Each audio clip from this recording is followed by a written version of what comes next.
Tash, it will only let me go live this way. Okay. Okay. So then I'll have to turn it back then. Yeah. Okay. Never mind. Yeah. I can see you. That's fine. I can see you. Should we start? Yeah. So go on. Let me see if I can share. Let me see if I can share. Okay.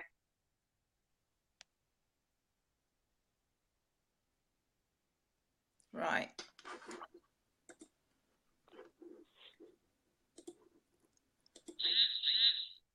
Okay. My arm's going to hurt me, because I'm holding it. Okay, my dear. Should we introduce the topic? We're going to try again, guys. Round 2. Tash on now. So what we're going to talk about today is we're going to talk about difficult relationships. And Tash, would you like to introduce yourself? Okay, I'm Tash. I've gone through a difficult relationship. I've been married, and at this moment, I am a coach, a relationship coach or consultant, really. And in light of that, Jenny and I are collaborating on different videos talking about different topics that have to do with love, relationship, etc. So yeah, and because there is a new law that's come into place, and Jenny has asked to do a collaboration video so we can talk about that. So Jenny, over to you. Yeah, because I think there is a thirst for more information on this subject, and I think it's interesting to have a wider conversation around the subject. It's something that, generally speaking, there's not really a lot of conversation that's had about it. And I think, especially on Facebook, Facebook is a huge community. And, I just think it's an interesting subject to cover. It touches a lot of people's lives. And, if we can give our experiences and give our input, I'm sure we might be able to help some people take action if they need to. Absolutely. Maybe you want to start it off by giving the definition of what intimate partner abuse actually is. Okay. Well, December 2015, a new law came into effect, and the law is called coercive and controlling behavior. And basically, this new law is to plug the gap between, for those who are being abused in an intimate relationship, but basically show no visible forms of injury, such as bruises, swollen eyes, broken bones, etc., etc. So let me give you the definition of the offence of coercive and controlling behaviour. So controlling behaviour or coercive behaviour does not necessarily relate to one single incident. It is a purposeful pattern of behaviour which takes place over a period of time in order for one individual to exert power, control or coercion over another. So that's the actual definition of controlling or coercive behaviour. Yeah, I think, so that's let's say the dictionary definition of what coercive and controlling behavior is. That's the theory. In a practical sense, maybe we could give some examples of how that look in practice. So from my own experience, for example, one of the signs of coercive behavior is, for example, when I wanted to start uni, my ex-partner went ballistic. He was like, "Why do you need to start uni? I'm going to uni," etc. He did not want me to go to uni, basically. "Oh, who's going to look after the children?" And I said, "Well, I have arranged all of that, But what it is, he wanted to go to uni by himself. He didn't want me to go to uni because one of the things that he used to tell me, oh, I think I'm better than him. I think I'm better than him because I was higher educated than him. So him going to uni, that was his way of trying to get on top of me, I suppose, above me. And so when I said that I wanted to go to uni, it was like, no, you need to stay home and look after the children. So, and coercive behavior can also be in a financial situation where they trying to control your finances, trying to isolate you from your friends by telling you that your friends have tried it on with them, or your friends are jealous, or your friends don't have a man, they don't know how to be married, and anyway, a whole bunch of things. And I think, Jen, you have some more examples of what coercive behavior is. Yeah, so the type of behavior, it can basically include depriving you from basic needs, monitoring you, so monitoring your social media. I mean, I've heard things like putting tracker on your actual phone itself, putting a tracking device on your phone, and you can actually even buy spyware where they can actually, it can track exactly what keys you type, so they can actually see who you're communicating with and what's being typed on your actual computer itself. Financial abuse, controlling your finances. Also, it can be also take the form of the children, weaponizing the children, using the children against you. Either threats to the children or spoiling the children to sort of you know, disrespect you. Quite a whole host of things. They could physical violence, but forcing you to take part in activities that you don't necessarily want to take part in. And like you say, the isolation, repeatedly psychological abuse and emotional abuse. So repeatedly putting you down, gaslighting, you know, moving things, hiding things, making you think you're going crazy, telling you you're going crazy. All those forms of behavior, you know, or tactics are used. Actually, that's a good point that you said about hiding things, because I remember I went to do my passport and my son's passport at the same time, and so I got the new passport, and then one day I came home. I found my passport because I needed it because I was going to travel to Holland, and then Shadra's passport disappeared, but where I put them together, so I knew I put them together.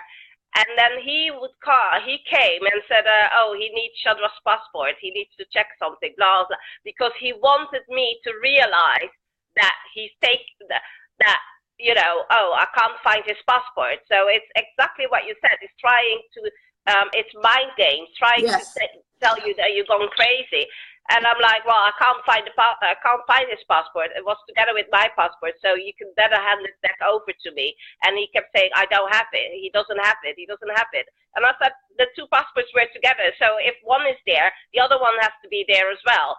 So since the other one is not there, then you're the one that took it because you were at home. Nobody else was at home. Nobody come and break in. Nobody's come to the house for it to disappear. So that's a very good point about hiding things, or even when, you know. Yeah, a lot of it is mind games. A lot of it is brainwashing, basically continuously telling you that, you know, you're either no good or you can't do this and blah, blah, blah. So it's the constant putting down and stripping away your self-esteem, your personal self-esteem. So yeah, so over a period of time, a woman then starts doubting her own thoughts. And I think the idea is that the guy doesn't want you to think for yourself. He just wants you to take orders and that's it. Absolutely. Yeah, it erodes at your self-esteem. It erodes at thinking that, as you said, about your intelligence. Absolutely, because they want to control everything. Like for one of the other instances that happened, okay, we were going to the same church, and then at one point I decided I'm going to another church. He didn't like that because that was part of losing control. Like, why are you going to another church?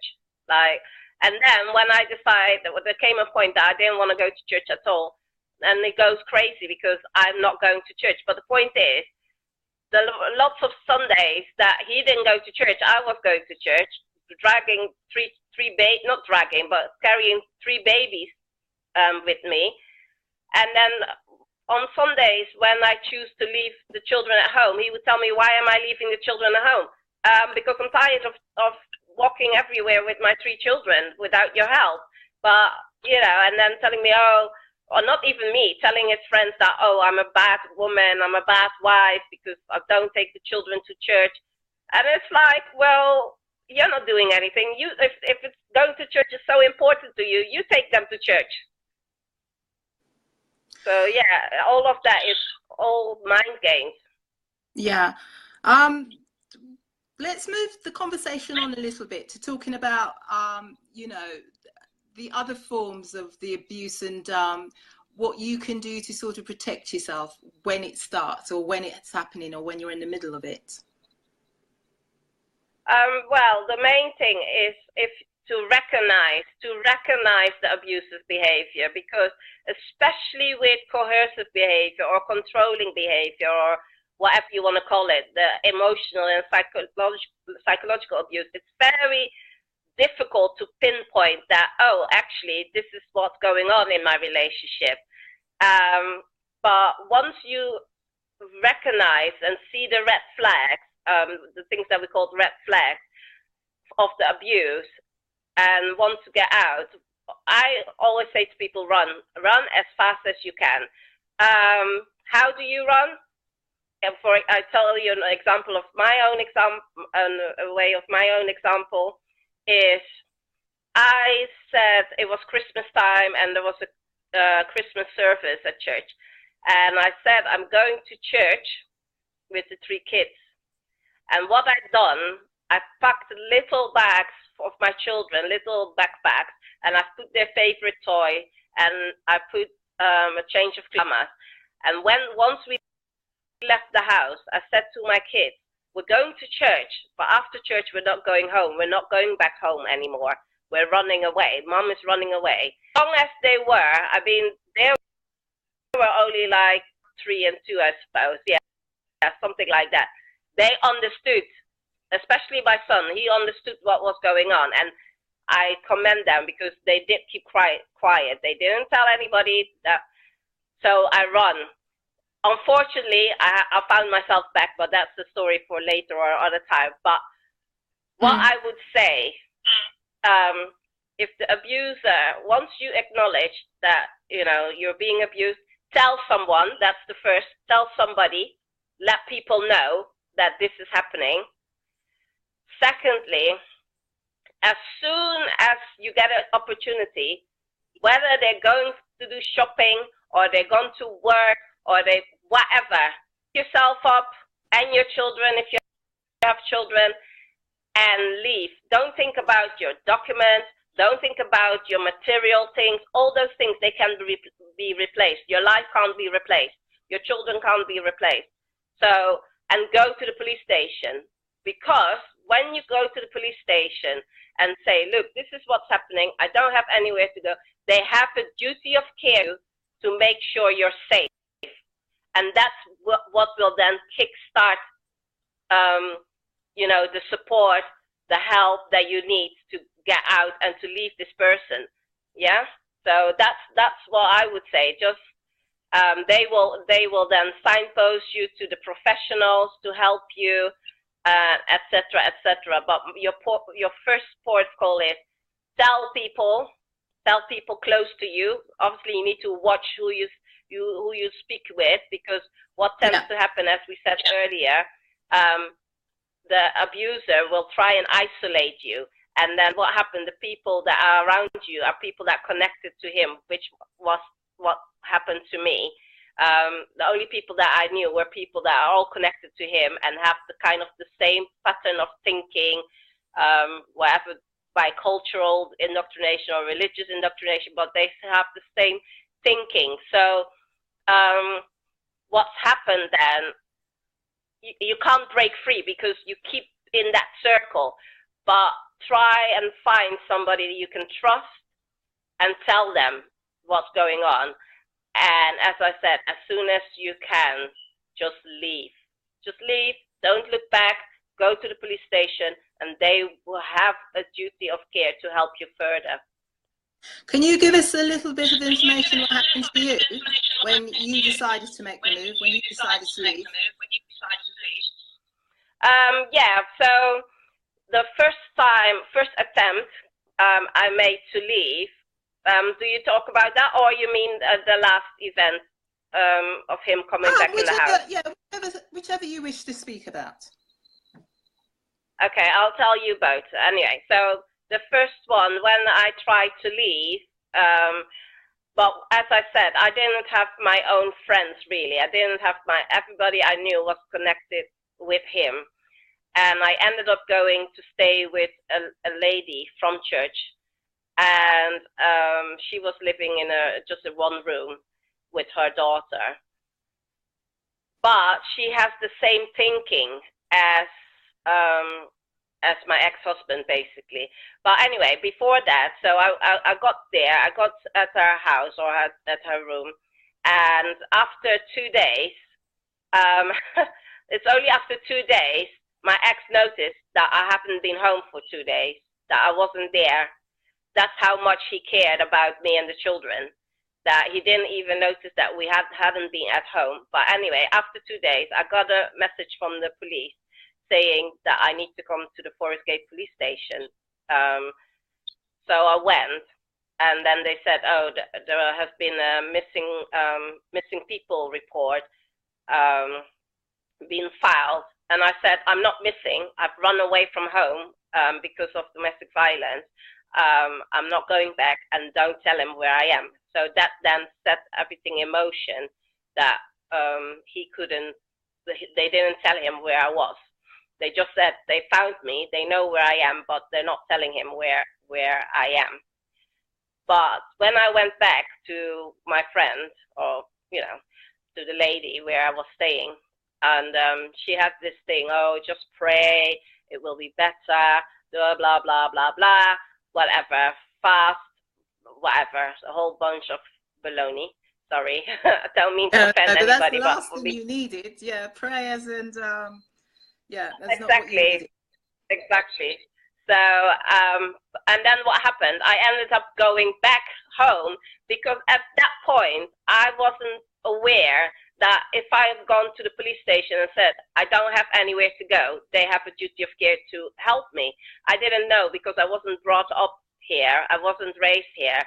I didn't know the system. I didn't even know which bus to take to go where, stuff like that. So I ended up going back home. Yeah, and that's through isolation, isn't it?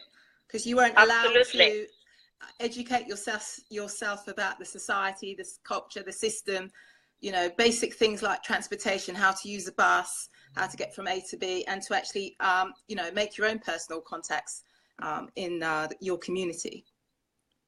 Absolutely, absolutely. And yeah, so I ended up back home, and he was just laughing. He was just laughing, like, look at yourself. What do you think you're doing? You don't even know what you're doing. So that was very disheartening for me. And because what happened, it increases their sense of control, their sense of power, because you try to run away, you fail, and you're back. So you that feel increases like their sense. Yeah, you feel like you have, and it made me psychologically, I was just breaking and breaking and breaking inside. Like, even like one of my friends said, what is going on with you? A friend from back home said, oh, what's happening with you? Like, she didn't recognize me anymore, the way I was. anyway, so that was the first time I tried. And then the second time, or actually I should say the culmination of it all was when he tried to strangle me, and I called the police, and then they took him away. They told him to leave the keys. He dropped the key, he left the key, and they took him away. And then he was on probation, awaiting trial, basically. He was out. And not probation, he was awaiting trial. On remand. Yeah, exactly. So, and then one day I come back home from picking the kids from school, and I found letters on the children's bed where he's telling them, oh, he loves them, blah, blah, blah. So he had come into the house, while I was gone. And as I was calling the police to let them know that he's actually come into the house, he came in the house and he was just saying, oh, this is the kind of life that you want to live. You're just like your peers, your Antillean peers. They just want to I'm keeping it PG. Yeah, so he started abusing you again. Yeah, he started abusing me. And what happened, because I was like, how did you even get the key? Because you've left your key, but what happened? He's gone to the landlord, or the landlady it was. He's gone to the landlady and said that he's locked himself out and that I'm not around, that he needs to get the key to get back in. So she's giving him a duplicate of the key. But luckily for me, as I said, I was on the phone with the police, and he was so stupid that he was talking. He was abusing me while the police is on the phone. So obviously they were hearing what he was saying. And very shortly after, I could see the police lights, and they came and took him away again, and then make sure that, this time around, he couldn't get the keys. So it was a very long and harsh process to really be liberated from him, basically. And as I was saying to Jenny previously, the only reason I think I had the strength to actually break the relationship completely was because the caseworker, the police officer on my case, he was very strong, and he was very adamant, and he was very, very supportive in, getting me through this process. Making sure that I'm protected. My phone number as soon as I call the police, my phone goes directly to the police, not, going through the protocol of what do you need, blah, blah, blah, what's going on. It goes straight to the police, all of that to protect me and to make sure that I stay safe. So, so it's not easy. It's not easy because apart from the physical, as I said, emotionally and psychologically, it was very deteriorating to me. I completely lost myself. I completely lost, the sense of who and what I am and all of that. So, yeah. What advice have you got, or can you give to someone who thinks they might be in the situation that you are in, whether it be physical or coercive, psychological, emotional? What advice can you give them in how to start taking the first steps to, if not getting out of the relationship, to start protecting themselves and to actually start, getting back to their core being? Right. As I said, if you recognize, because it's very difficult to, if somebody's beating you, okay, that's very clear. So the person is laying their hands on you, and it's physical. Even so, lots of victims of the intimate part abuse, they get into as you said previously, the Stockholm syndrome. So they start defending the person and starting to blame themselves and that, oh, this person is beating me because I didn't do the dishes or whatever, something like that. But if you have come to the point that you realize that you are being abused physically, emotionally, psychologically, as I said, the first point, you need a support system. That's the most important thing. You need for you to get out. You can't really do it on your own. You need a support system. So the first point is tell somebody. You don't have to tell a professional, but tell people. Make people aware that this is going on. People that you can trust, though, because otherwise it's going to backfire, and with detrimental consequences. But tell people and prepare yourself. As I said, prepare yourself mentally to make your escape. If you can, have your documents with you, your important documents with you. Fine, have them with you. Prepare a getaway bag, or only if you can, if it's safe for you to do so. Be very careful with doing searches online. Be very careful with doing searches online, especially if your perpetrator is quite tech savvy, IT savvy, because they can track whatever you're doing online. So be careful. But yeah, the most important thing I think is to be mentally prepared to make your move, to run, to go. And as I said, at the first opportunity, go. He has gone shopping, fine. He's gone to the fish and chip shop, go. Oh, and make sure you have some money on you, so that if you need to take a cab or you need to take the bus or train, you have some money, even if it's just a tenner. That, because if he's gone to the fish and chip shop, you don't have much time to run away, and maybe you can't run that fast. So, but whatever, and don't think, oh, people are gonna laugh at you. Don't feel guilty for leaving him, because this is the other thing.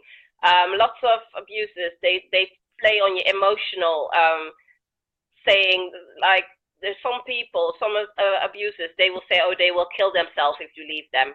They will kill themselves or whatever. Don't allow that. Okay, you're going to kill yourself. I don't care. And I know it sounds hard to say that, but that's the truth, because they're not going to actually do it. They're just trying to manipulate you in staying. So if the person starts threatening, manipulation. Absolutely. So if the person says they're going to kill themselves, go then. Go hang yourself. I don't care. And just run. Prepare. If it's safe, it depends on your children. Like my children were very, I think, streetwise. At a very young age, they understood what was happening, so I could talk with them and prepare them mentally for the fact that we were going to run away. Can I ask you? Can I ask you? Yeah, go on. What impact does it have on the kids? For the kids, they don't like their father. That's the bottom line, and I'm being very kind by using the word dislike. The impact is that, well, when they wanted to see their father, they don't actually want to see their father. They go, now that they're teenagers, they go and see their father, but really it's just to keep him quiet. I mean, my son, he's happy that most of the time the father picks them up on Sunday, because he has matches on Sunday, so he escapes going to see his father, and he doesn't want to go and see this. And even the girls now, they don't want to really. They go. It's more an obligation than, oh yeah, we're going to see our dad or whatever. And they can see it so much so they want to change their last name. They don't want their father's last name. They want my last name. They don't want to be identified with him. He doesn't make it pleasant when they visit him. It doesn't make it pleasant for them to visit, because he will be slagging off my son. He will be slagging me off, and that's what the youngest one said. She doesn't want to go and see her father, because her words were literally, "It's unpleasant, Mom," because all he does is complaining and talking nonsense. And so much so that the girls are defending their brother, because the father would say, "Oh, Shadrach is in a gang and blah, blah, blah, which is all nonsense. Anybody that knows Shadrach will just laugh because Shadrach is so far away from being that type of child. But yeah, they and also emotionally, because they do see it around them that, oh, other children have like their two parents and they do things together as a family. And yeah, and like for my son, he still has in his head that he's going to get married, that he's going to have children, and said that he's going to be a great father. But Lovely. the girls, I mean, Soraya, the middle one, she always says she's not going to get married. What for? And then Shadrach would say, for the youngest one, Abigail's never going to get married because Abigail is too aggressive, that, you know, she's not having any nonsense. But that's remnants of what they've seen, what they've experienced. Yeah. You know, and it's so clear because obviously Shadrach, he's the boy, so he knows that, okay, he's going to get married, he's not going to behave like his father. But then the girls, they feel like, well, that's kind of what life is, and they don't want that life. And I feel very sad, but at the same time, that's their life experience. I can't change that. It's only when they get older, they might be able to compartmentalize and say, okay, no, that was my father. Not everybody is like that. So, yeah. And how have you started to heal? How have you actually, you know, healed yourself and your journey with healing yourself over the years? Because it has been a while. It has been a while. It has been very well. To be honest, I'm still healing. I mean, I still pick up sometimes on things that I know that they're remnants of that relationship. I mean, I put my hand up and say, I find it very difficult to trust men. But then I say it's remnants from the relationship, but also from things that happened before that.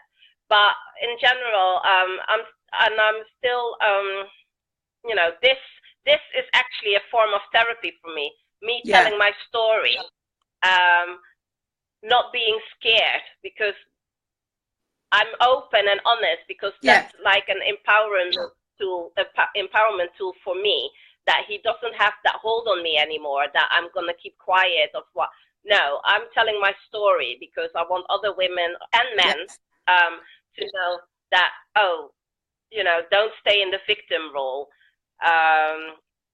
And that's what every time I keep, when things happen, I really do the self-talk of don't stay in the victim role. Don't stay, you know, and but as I said, I still suffer from depression, and it's all kind of remnants from that. And I'm still finding my true self. I mean, sometimes people say to me, oh, you know, well done, or they praise me, and I have the difficulty accepting the praise, because I'm thinking, okay, it's not a big deal or whatever. But actually it is a big deal, you know, and it's all of that.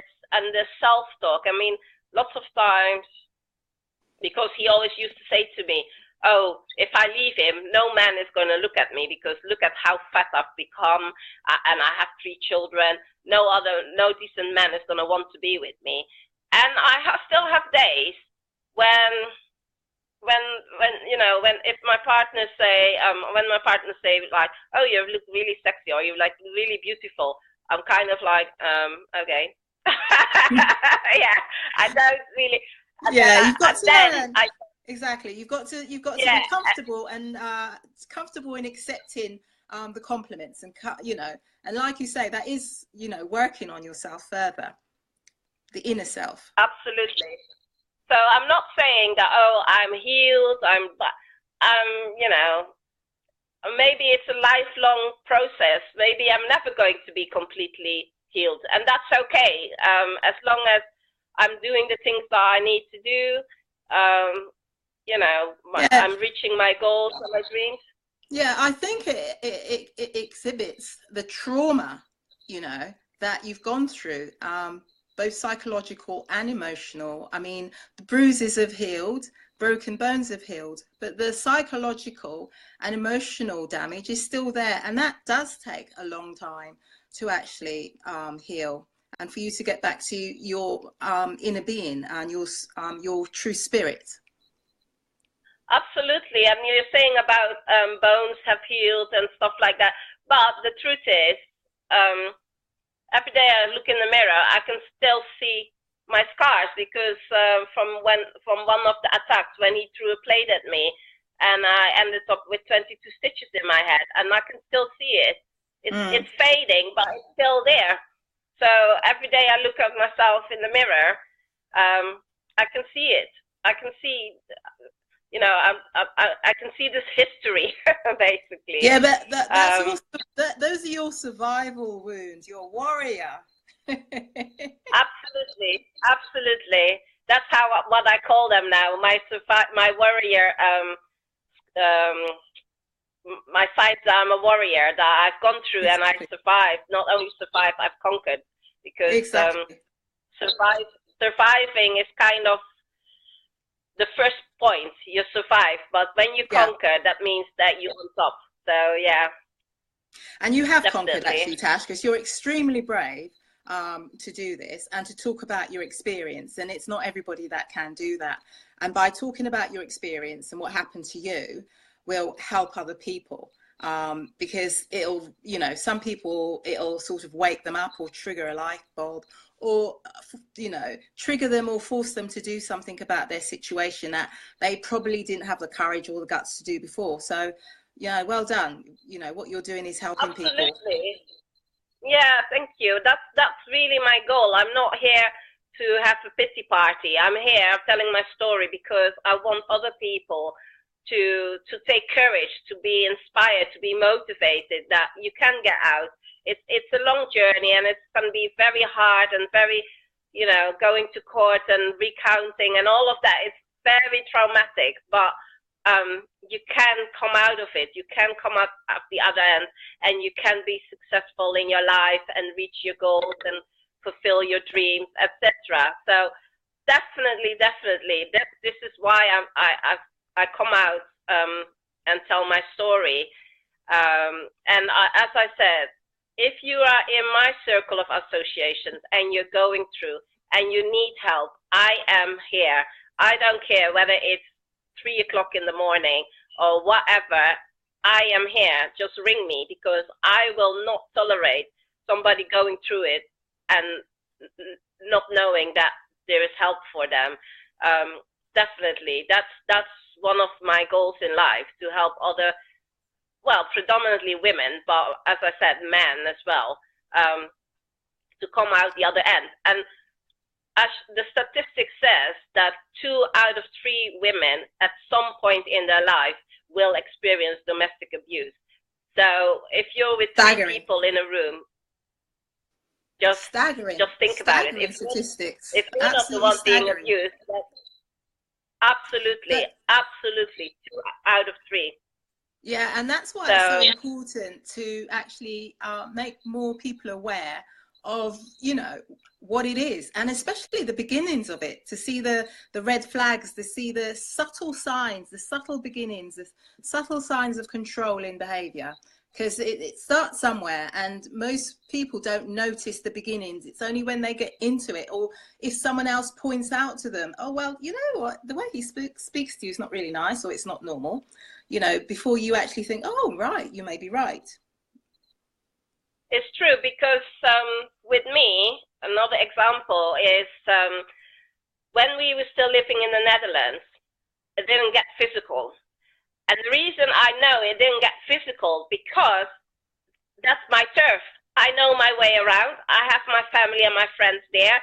He could, you know, my brother lived like 10 minutes drive away. He could never put in his mind to lay his hands on me. And so at that time, it was all kind of emotionally. And I remember I just had a new job working at a different bank. And I used to work at the cashier. and one of his friends had come into the bank and, you know, to open account, blah, blah, blah. And I think about 30 minutes later, he came in having a go at me. Why was this person in my bank? Like, I'm the owner of the bank to start with. And, you know, it's like, why is this person? Why did this person come to you? Blah. And I said, he didn't come to me. He came to the bank to open an account. He didn't come to me. I wasn't even the one that served him. And blah, blah, blah. And just having a go at me in front of my co-workers and all of that. And I remember there was an Asian girl. I had an Asian girl as my colleague, and she was like, you know, don't worry. It happens. Don't feel ashamed. Blah, blah. But that should have already been a red flag to me. Like, what the hell you think you're doing? But no, you just gonna, you know, I started making excuses for him. Like, he's because he was an asylum seeker. Oh, he's going through a hard time, blah, blah, blah, blah, blah. And making excuses. So the abuse was mainly emotional and psychological. And it's only when we came to the UK, when we came to London, that the physical abuse really started. Because there was nobody to protect me, is it? I didn't know anybody. You feel trapped. So it's very true what you say about recognizing the red flag. Sometimes it's very, very subtle. On like smashing the TV. I remember one time he smashed, this was when we were in the Netherlands, he smashed my TV. That's my TV. I paid for that. What gives you the right to smash my TV? But obviously, as I said, he couldn't put his hands on me, so he's taking it out on the object. Yeah. You know, and stuff like that. So intimidate you. Intimidation. Yeah.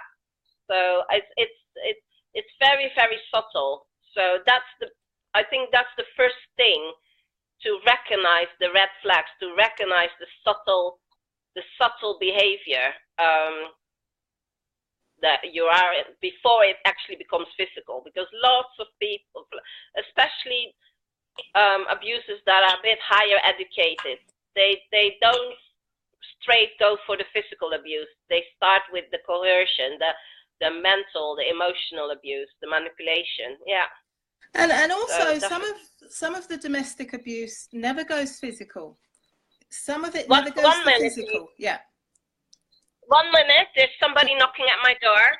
Okay. So I'm gonna take. You can talk, Jenny. I'm listening. Yeah, I was saying that some of the abuse, domestic abuse, doesn't always become physical. Yes, that's fine. Yeah, exactly. Yeah, sorry, I'm doing a Facebook Live, so. Yeah, sorry, I didn't. Yeah, it can just stay as emotional and psychological over years, even decades. And the person can end up just being a shadow of themselves by the systematic, by the systematic put down and wearing down of the psychological and emotional abuse over a long period of time. The person can end up being just a shadow of their original self. Absolutely. Like, my favorite color is red. My favorite color is red. So I like wearing red. I like having red in my house. Red and black. Red, black, and silver. Those are my colors for my house. And he used to always say, oh, I'm a witch. That's why I like red. I'm a witch.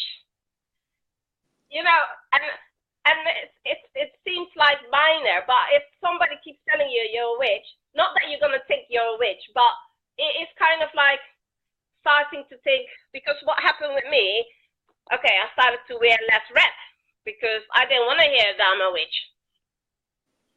And that's why I said it's very subtle. It's very, very crafty, and to demean you, that you lose yourself. Because, as I said, I stopped wearing so much red. It's it's a form of brainwashing.